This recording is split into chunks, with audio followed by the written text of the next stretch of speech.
মাছ টাছ কেমন পাইতেছো?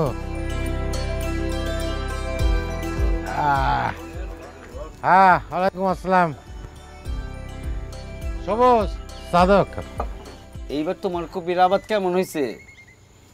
মোটামুটি, তবে একটা জিনিস খেয়াল করছি, জমি তো অনেক সার দিতেছি, কিন্তু ফলন দিনে দিনে কমে যাইতেছে। আমিও একই বিষয় খেয়াল করতেছি। আমার ধানের জমিতে রাসায়নিক সার দেওয়ার পরেও ফলন আস্তে আস্তে কমে যাইতেছে। আমি কিন্তু তোমাদের সাথে একমত না।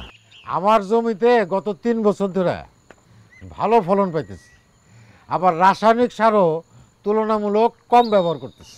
হ্যাঁ, দেখছি কামরুল ভাই আর আমার জমি পাশাপাশি, এর জমিতে ফলন দিন দিন বাড়তেছি। আসসালামু আলাইকুম উপসহকারী ভাই। আসসালামু আলাইকুম। ওয়ালাইকুম আসসালাম। কেমন আছেন আপনারা? জি আছি ভালো। আপনি আসাতে ভালোই হয়েছে। আপনারা কি নিয়ে আলাপ করছেন? আমগো কামরুল ভাই বলতেছে কম রাসায়নিক সারে উনার জমির ফলন বলে আমগোর থেকেও ভালো হইতেছে। ও, এই কথা। তো কামরুল ভাইয়ের জমি তো রাস্তার পাশেই, চলেন আমরা সবাই ওটা দেখি। আসেন আসেন, এই যে দেখেন, এইটা হলো আমার এই যে এই পাশে ফুলকপি, ওই পাশে করছি পাতাকপি, বুঝছেন? এই যে দেখেন, এই যে মাটি কত ঝুরঝুরে আর নরম। আগের ফসলের শিকড় সহ অন্যান্য অংশ মাটিতে মিশে আছে। কিছু কেশর মাটিও তো দেখা যাইতেছে। তাহলে বুঝতেই পারছেন কামরুল ভাইয়ের জমিতে জৈব সারের পরিমাণ ভালো আছে। এই কারণে কি তার ফলন দিন দিন বাড়তেছে? আমি আপনাদের বুঝিয়ে বলছি কিভাবে তার ফলন ভালো হচ্ছে।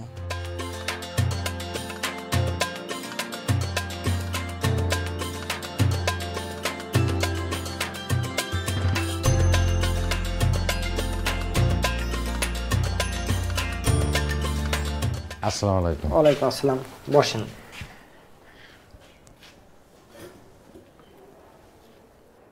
কামরুল ভাই, আপনি যে মাটি পরীক্ষা করিয়েছেন, এই দেখেন, এই তার ফলাফল দেখেন তো, কিছু বুঝতে পারছেন? আমি তো কিছুই বুঝতে পারতেছি না, একটু বোঝাই দিলে ভালো হয়। দেন আমি বুঝাই দেই। এই যে মাটির 6টি পুষ্টি উপাদান, তার ভিতরে আপনার জমিতে ফসফরাস এবং পটাশিয়াম খুবই কম আছে। পাশাপাশি যে জৈব পদার্থ, মাটির প্রাণ যেটা, এটাও খুব কম। তো এখনই আপনার জমিতে পরিমাণ মতো গোবর সার দেন, আর টিএসপি বা ড্যাপ এবং সাথে সাথে পটাশ, এইটা প্রয়োজন অনুযায়ী দিতে হবে। আমি কিভাবে এত কিছু জানতে পারবো? খুব সহজ, খামারি মোবাইল অ্যাপের মাধ্যমে আপনি এটা সহজে জানতে পারবেন। আপনার মোবাইল ফোনের প্লে স্টোরে যাবেন, সার্চের ঘরে লিখবেন খামারি অ্যাপ।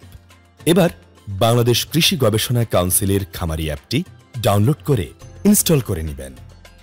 তারপর যেখানে অ্যাপটি ইনস্টল হয়েছে সেখানে গিয়ে আইকনে টাচ করুন। খামারি অ্যাপ ওপেন হয়ে যাবে। অ্যাপে প্রবেশ করার পর সব উপাদানগুলো দেখতে পাবেন। এই অ্যাপটি মূলত আপনাকে ফসল উৎপাদন পরামর্শক হিসেবে সহায়তা করবে, যেমন ফসল উপযোগিতা, সার সুপারিশ, ফসল জোন, শস্য বিন্যাস এবং মাটির গুণাগুণ ইত্যাদি গুরুত্বপূর্ণ বিষয়ে আপনি তথ্য পাবেন। সার সুপারিশে আপনার জমির জন্য সার প্রয়োগের মাত্রা প্রদর্শন করবে। এখান থেকেই আপনি জানতে পারবেন যে আপনার মাটির স্বাস্থ্যের উন্নয়নে কোন কোন সার কি পরিমাণে প্রয়োগ করতে হবে।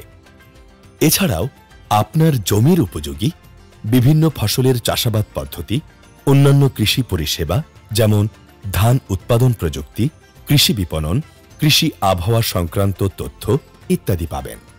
আরও রয়েছে মাটির স্বাস্থ্য কিভাবে রক্ষা করা যায় তার ইনফোগ্রাফিক্স। তাহলে আপনারা বুঝছেন তো, কামরুল ভাই গত 3 বছর ধরে মাটির স্বাস্থ্যের উন্নতি করছে, এজন্য ফলন বাড়ছে।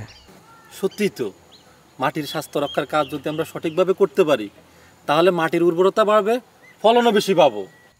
এছাড়াও চাষবিহীন বা অল্প চাষ, মিশ্র চাষ, জমিতে ফসলের নাড়া মিশানো এবং সঠিক শস্য বিন্যাসের মাধ্যমে মাটির স্বাস্থ্যের উন্নতি করা যায়। জৈব সারই মাটির প্রাণ। আপনি মাটির যত্ন নিলে মাটি আপনার খাদ্য যোগাবে।